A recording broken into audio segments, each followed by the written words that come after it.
ব্রট to you by V Guard, co powered by Sensodyne ও ভিমল বলো কথা কেশরী। Associate sponsor UltraTech cement. রাজভবনের বাইরে ধর্নায় বসতে চেয়ে পুলিশ কমিশনারকে চিঠি শুভেন্দু অধিকারী। এখনো অনুমতি না মেলায় পুলিশের ভূমিকা নিয়ে প্রশ্ন তুললেন বিরোধী দলনেতা। ভোট পরবর্তী হিংসায় আক্রান্তদের নিয়ে 19শে জুন থেকে 5 দিন ধর্নায় বসতে চান শুভেন্দু।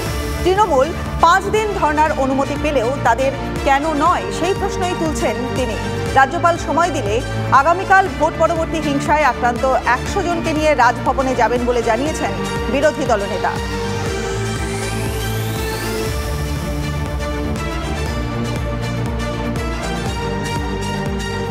তৃণমূল কংগ্রেসকে ধর্না দেওয়ার জন্য 5 দিন অ্যালাউ করেছিল কলকাতা পুলিশ। সেই রাজভবনের গেটে আমি কলকাতা পুলিশের কমিশনারকে পরশুদিন চিঠি দিয়েছি। বিরোধী দলনেতা এবং আক্রান্তরা 5 দিন আমরা ওখানে বসবো। সেখানে এখনও পর্যন্ত সিপি কোনো রেসপন্স করেননি। আমি মঙ্গলবার দিন আবার রিমাইন্ডার দেবো ঠিক করেছি।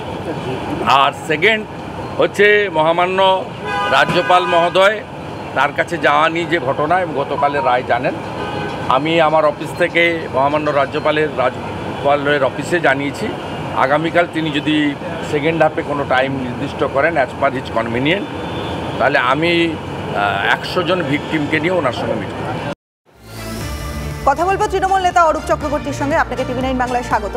রাজভবনের বাইরে ধর্নায় বসতে চেয়ে পুলিশ কমিশনারকে চিঠি দিয়েছেন শুভেন্দু অধিকারী। আর পাশাপাশি আগামীকাল এই ভোট পরবর্তী যে হিংসা সেখানে যে আক্রান্ত হয়েছেন 100 জন তাদেরকে নিয়ে রাজভবনে যাবেন বলেও জানিয়েছেন তিনি। আপনার কি রিয়াকশন? মানে যদি রাজ্যপাল অনুমতি দেন তাহলেই এটা সম্ভব হবে, আপনি কি বলতে চাইছেন? বাংলায় একটা গল্প ছিল, ছোটবেলায় পড়েছিলাম, ওই ময়ূর পুচ্ছ কাক। একবার একটা কাকের হঠাৎ করে শখ হয়েছিল সে ময়ূর হবে, কিন্তু কাক তো কাকের মতো দেখতে, সে কি করে ময়ূর হবে? তাই সে ময়ূরের পালক জোগাড় করেছিল। ময়ূরের পালক জোগাড় করে নিজের গায়ে লাগিয়ে ময়ূর সেজেছিল। কিন্তু পাশ থেকে যখনই একটা কাক কা কা করে ডেকেছিল তখন সেই কাকটা অভ্যাসবশত কা কা করে ডেকে উঠেছে আর ধরা পড়ে গেছিল যে ও কাক। এবার শুভেন্দু অধিকারীর শখ হয়েছে যে অভিষেক ব্যানার্জি হবে, কাকের শখ হয়েছে ময়ূর হবে। তো সমস্যাটা এখানে, নকল করতে হবে, টুকলি করতে হবে, নিজস্বতা তো কিছু নেই। আরে অভিষেক ব্যানার্জি ধর্নায় বসেছিলেন বাংলার মানুষের প্রাপ্য টাকা কেন্দ্রীয় সরকার আটকে রেখেছে বলে। মমতা ব্যানার্জি সরকার তো টাকা আটকায় না, উল্টে টাকা দেয়। শুভেন্দু অধিকারী যাকে প্রার্থী করেছিলেন রেখা পাত্র, সেও মমতা ব্যানার্জি স্বাস্থ্যসাথী পায়, সেও লক্ষ্মীর ভান্ডার পায়। এমাত্র তার অ্যাকাউন্টে লক্ষ্মীর ভান্ডারের 1200 টাকা ঢুকে গেছে। নকল না করে নিজস্ব রাজনীতি করুন। অভিষেক ব্যানার্জিকে নকল করে অভিষেক ব্যানার্জি হওয়া যায় না। আসলে মুশকিলটা অন্যখানে। আর 15 থেকে 20 দিনের মধ্যে সম্ভবত বিজেপি তাদের রাজ্য সভাপতির নাম জানাবে নতুন। তো সেখানে লড়াইয়ে টিকে থাকতে হবে। ইতিমধ্যেই দিল্লি থেকে ঝাড় খেয়েছে, 18টা MP 12 হয়ে গেছে। হাতে পায়ে ধরলেও অমিত শাহ সময় দিচ্ছে না, দেখা করছে না। তাই সস্তার নাটকবাজি করে রাস্তায়, ময়দানে, মার্কেটে টিকে থাকতে হবে। এই নাটক ধরা পড়ে যাবে ওই কাক যখন ময়ূরের পালক লাগাবে, পাশ থেকে বাকি কাকরা কাকা করলে এই কাকু কাকা করে ডেকে উঠবে। কাক শুভেন্দু অধিকারী, ময়ূর হবে না। বাংলার মানুষের রায় ওকে বিদায় করে দিয়েছে, বাংলা বিরোধীদের বিদায় করেছে বাংলার মানুষ।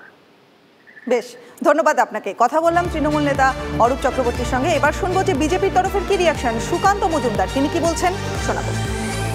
এটা তো গণতন্ত্রের হত্যা। তার কারণ আমরা দেখেছি এর আগে, ঠিক দুর্গাপুজোর আগে যে ওই একই জায়গায় অভিষেক বন্দ্যোপাধ্যায় দল বল তার চেলা চামুন্ডাদেরকে নিয়ে 144 ধারার মধ্যে বহাল তবিয়তে ধর্না প্রদর্শন চালিয়েছে। তবে রাজ্যের পুলিশ মন্ত্রীর কাছ থেকে জানতে চায় যে সে সময় 144 ধারা কি হানিমুন করতে সুইজারল্যান্ডে গেছিল, আর এখন 144 ধারা আছে। তো এটা তো চলতে পারে না, এক যাত্রায় পৃথক ফল তো হতে পারে না। ভোট পরবর্তী হিংসা নিয়ে কড়া অবস্থান এবার রাজ্যপালের। বিবৃতি প্রকাশ করলো রাজভবন, আর সেখানেও তুললেন আদালতের প্রসঙ্গ। রাজ্যপাল কি গৃহবন্দী, ঠিক সেই প্রসঙ্গ তুলেই বিবৃতি প্রকাশ। আক্রান্তদের সঙ্গে দেখা করতে দিচ্ছে না সরকার। রাজ্যপাল আক্রান্তদের সঙ্গে দেখা করতে চান, দেখা না হলে পুলিশ মন্ত্রীর সঙ্গেও সাক্ষাৎ নয়। রাজভবনে মোতায়েন সব পুলিশ বদলের দাবি তুললেন রাজ্যপাল। রাজভবনের তরফে জারি করা হয়েছে কড়া বিবৃতি। আর গতকাল মাহেশ্বরী ভবনে ভোট পরবর্তী হিংসায় ঘর ছাড়া বিজেপি কর্মীদের সঙ্গে সাক্ষাৎ করলেন রাজ্যপাল। সেখানে রাজ্যকে কড়া বার্তা দিলেন CV Ananda. Court has said it. If the governor has given permission for somebody to meet him, they will meet. I can only, as a person who respects the constitution and the law courts, I will say what the court has suggested will be done. Whoever wants to meet the governor of Bengal will be able to meet. Nobody can prevent them. If anybody prevents them, wait for the consequences. My next step is writing directly to the Chief Minister of West Bengal to obey the Constitution of India. Let me wait for the reply by my constitutional colleague, the Chief Minister, then I will give the reply. Not in words, but in action. I repeat, not in words, but in action. How long you are going to wait for that? Maybe 1 minute, maybe 1 day, maybe 1 week. Not more than that. কথা বলবো আমাদের প্রতিনিধি দীক্ষা ভূঁইয়ার সঙ্গে। দীক্ষা, এই যে vote পরবর্তী হিংসা এবং বিজেপি কর্মীরা ঘর ছাড়া, তাদের প্রতি সহানুভূতি দেখিয়ে রাজ্যপাল যে কড়া বার্তা দিলেন রাজ্যকে, কি জানা যাচ্ছে? দেখো, গতকাল পরশু এই ঘটনার সূত্রপাত যখন বিরোধী দলনেতা শুভেন্দু অধিকারী প্রায় 200 জন যারা ঘর ছাড়া রয়েছেন বিজেপির যারা কর্মী, তাদেরকে নিয়ে রাজ্যপালের কাছে আসছিলেন রাজভবনে দেখার জন্য, এবং তিনি আগাম অনুমতি নিয়েছিলেন বলে আমরা জানতে পেরেছি, এবং রাজ্যপালও সেটা স্বীকার করেছেন, তিনি অনুমতি দিয়েছিলেন। কিন্তু পুলিশ তাদেরকে আটকায় এবং রাজভবনে ঢুকতে দেয় না। তার প্রেক্ষিতে গতকাল রাজ্যপাল একটি প্রেস কনফারেন্স করেন 4:30 নাগাদ, এবং সেখানে তিনি জানান কেন ঢুকতে দেওয়া হলো না, রাজ্য কেন সাংবিধানিক আইন মেনে চলছে না, রাজ্যকে সাংবিধানিক আইন মেনে চলতে হবে। এবং তারপরে প্রেস কনফারেন্সের কয়েক ঘন্টা মাথায় তিনি এক্স হ্যান্ডেলে একটি পোস্ট করলেন, প্রেস নোটের সঙ্গে একটা ছোট্ট প্যারাগ্রাফ বলা যেতে পারে যোগ করলেন, যেখানে 3টে পয়েন্ট তিনি একদম স্পষ্ট করলেন। একটা হচ্ছে যারা দেখা করতে এসেছিল তাদের দেখা করতে দিতে হবে, এবং তিনি সেখানে কালকে হাইকোর্টের যে অবজারভেশন ছিল, যেখানে অবজারভেশনে বলা হয়েছে রাজ্যপাল কি গৃহবন্দী রয়েছেন, সেই প্রশ্নটাও তিনি তুলেছেন, এবং সেখানে দাঁড়িয়ে তিনি বলেছেন যারা দেখা করতে এসেছিল তাদের দেখা করতে দিতে হবে, যারা যতক্ষণ না দেখা করতে দেবেন মিনিস্ট্রি বা পুলিশ ইনচার্জ অর্থাৎ মুখ্যমন্ত্রী, পুলিশ মন্ত্রী বা স্বরাষ্ট্রমন্ত্রী, মুখ্যমন্ত্রী ততক্ষণ পর্যন্ত তার সাথে কোনো দেখা করতে পারবেন না।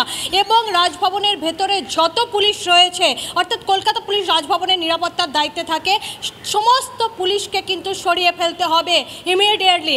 এখনো পর্যন্ত এই পুলিশ সরিয়ানোর ব্যাপারে কিন্তু কোনো রকম বক্তব্য আমরা পাইনি উচ্চতর কর্তৃপক্ষের তরফ থেকে এবং নবান্নের তরফ থেকে। যদিও নবান্নে কিন্তু আমরা জানি দুবার তিনি মেল পাঠিয়েছেন যে কেন এরকম ঘটনা ঘটেছে, এবং তিনি একটা কথাও বলে দিয়েছিলেন গতকাল প্রেস কনফারেন্সে, তিনি উত্তরের অপেক্ষা করবেন 1 মিনিট, 1 দিন, 1 সপ্তাহ, তার বেশি নয়। কিন্তু তারপরেই কড়া বার্তা, তিনি মুখ্যমন্ত্রীর সঙ্গে ততক্ষণ দেখা করবেন না যতক্ষণ তিনি অনুমতি দিয়েছিলেন যাদেরকে, তাদের সঙ্গে সাক্ষাৎ করতে পারছেন রাজভবনে।